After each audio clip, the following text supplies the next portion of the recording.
Look at the person sitting next to you right now. In exactly 24 hours, they might try to rip your throat out and eat your face for breakfast. And no, this is not a movie trailer. This is day one. It starts not with a roar, but with a glitch. You are sitting on your couch, scrolling through your phone, eating instant noodles, when a bizarre emergency alert overrides your screen. The government calls it acute rabies prion mutation variant X. The robotic voice tells you to stay indoors, lock your doors, and remain calm. But if history has taught us anything, it is that humanity does not do calm. Within 2 hours, the internet absolutely melts down. Because we live in the digital age, the initial reaction to a literal apocalypse isn't terror, it is a tidal wave of memes. On social media, millions of people refuse to believe reality. TikTok is immediately flooded with teenagers doing dance challenges in front of burning police cars, ironically calling it the zombie aesthetic. Lifestyle influencers post videos on how to aesthetically barricade an apartment using pastel-colored furniture, while online gurus attempt to sell essential oils guaranteed to cure minor cannibalistic tendencies. Behind the humor, however, the drama hits like a freight train by hour 12. Hospitals are completely overwhelmed, not by patients looking for medicine, but by violent, snarling individuals with eyes full of ruptured blood vessels and jaws snapping like steel traps. The realization drops like a heavy stone in your stomach. Pop culture lied to us. These are not the slow, clumsy, shuffling corpses from classic cinema. They do not stumble around groaning for brains. They are the terrifying Olympic-level sprinters fueled by pure adrenaline, and they are hunting in packs. By the time the sun goes down on the first day, the cell towers begin to flicker, and the laughter on the internet dies completely.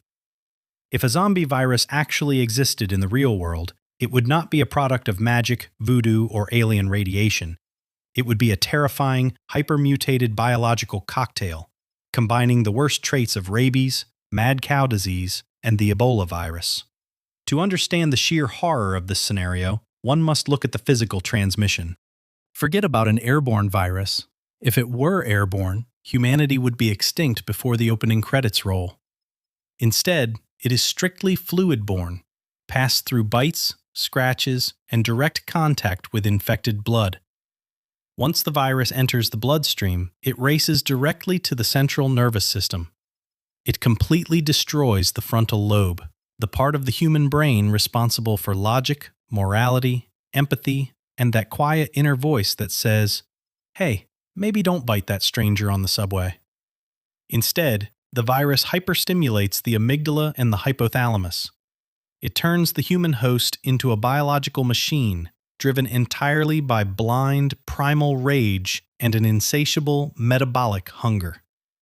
They do not feel pain because their nervous system is short-circuited. You could break their leg and they would still crawl toward you with the exact same terrifying speed.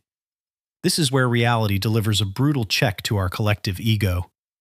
In movies, the main character always executes a flawless headshot while riding a motorcycle backward. In reality, have you ever tried aiming a firearm while panicking? When your adrenaline is spiking, your hands shake violently, your vision tunnels, and your heart thumps like a bass drum. Aiming at a target that moves like an aggressive chimpanzee on caffeine is nearly impossible. You will miss your shots, trip over your own shoelaces, and quickly become a buffet. Furthermore, our fantasy weapon choices are entirely impractical.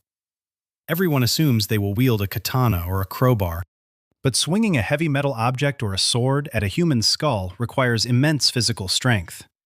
After fighting just 3 infected individuals, your forearms will burn with lactic acid, your muscles will give out, and you will be left completely defenseless. In a real apocalypse, the true survivors will not be the muscle-bound action heroes. They will be the people with excellent cardiovascular endurance and a very sturdy pair of running shoes. By day 4, the true horror of the outbreak shifts from the monsters outside to the sudden, eerie silence of the modern world. The illusion of civilization vanishes as the power grid fails. A modern electrical grid requires constant human maintenance, engineering, and fuel management. When the engineers either flee to save their families or get eaten on their way to work, the lights go out. Suddenly there is no electricity. The refrigerators stop humming, meaning millions of tons of food begin to rot simultaneously. There is no air conditioning to battle the heat, and no heating to ward off the cold. But for the modern human population, the ultimate psychological trauma is far simpler. The internet disappears entirely. This is the moment where the societal fabric truly tears. For the first time in decades, people are forced to sit in the pitch black, with absolutely nothing to distract them except their own terrifying thoughts and the distant sounds of echoing screams from the streets outside. The irony of human greed becomes starkly apparent. Cryptocurrency investors realize their digital wealth cannot buy a single can of baked beans. Wealthy elites discover that their luxury mansions with beautiful floor-to-ceiling glass walls are essentially just giant transparent display cases for the infected to stare at their next meal.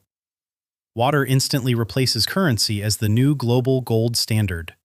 When the electrical pumps stop working, municipal water systems dry up. If you think the smell of decaying cities is unbearable, imagine a world where nobody can flush their toilets anymore.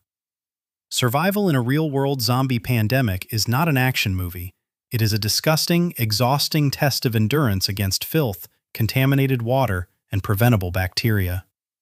A simple scratch from a rusty nail or drinking from the wrong puddle could kill you long before a zombie ever gets the chance to touch you. By week 3, a bizarre and fragile new social order begins to rise from the ashes.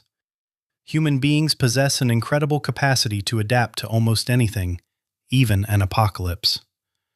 As the central government collapses into history, the surviving population fragments into highly predictable, distinct social tribes. The Doomsday Preppers. These individuals have spent their entire lives waiting for the end of the world. They are currently locked inside underground concrete bunkers, eating canned military rations from the previous century, absolutely vibrating with pure joy because they were finally proven right to their neighbors. The overconfident alphas. These are the people who genuinely believe they were the main characters of an action movie. They are usually the first to perish because they attempted to clear out a crowded supermarket using nothing but a frying pan and bravado. The introverts. Surprisingly, this demographic thrives. They haven't left their apartments in 3 weeks. Their social anxiety is at an all-time low because social gatherings are now literally illegal, and they have been practicing strict isolation for years. However, the real underlying drama stems entirely from flawed human nature. History proves that when extreme crises hit, human beings can become either saints or absolute devils. While you will see beautiful communities forming to share their last scraps of bread, you will also encounter predatory raiders looking to exploit the chaos. Trust becomes the rarest, most expensive luxury on Earth. Every cough, every sneeze, or every time someone absent-mindedly scratches their arm due to a mosquito bite, 10 people will instantly draw their weapons on them. The psychological tension within survivor groups becomes a ticking time bomb. You will spend every night sleeping with one eye open, wondering if your closest friend is hiding a bite mark under their sleeve. So, how does this grand tragedy end? Does the human race inevitably spiral into total extinction? Surprisingly, modern biological science offers a very reassuring answer. No, humanity would actually stand an excellent chance of winning the long war. As terrifying as a zombie virus sounds on paper, biology enforces strict physical rules that even the undead cannot ignore. Zombies are, fundamentally, decaying or severely damaged human tissue. They do not drink water, they do not apply medicine, and they do not seek shelter from harsh weather elements. Within a few months of the initial outbreak, Mother Nature would do the heavy lifting for us. In hot, humid tropical climates, exposed human tissue decomposes at an extreme, accelerated rate. Within a matter of weeks, the muscles, tendons, and ligaments of the infected would rot away entirely, leaving them physically incapable of walking, let alone sprinting down a street to chase you. In colder northern climates, the onset of winter would bring a different kind of salvation.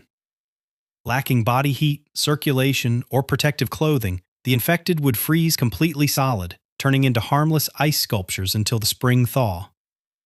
Furthermore, the natural wildlife would quickly adapt to this abundant new food source.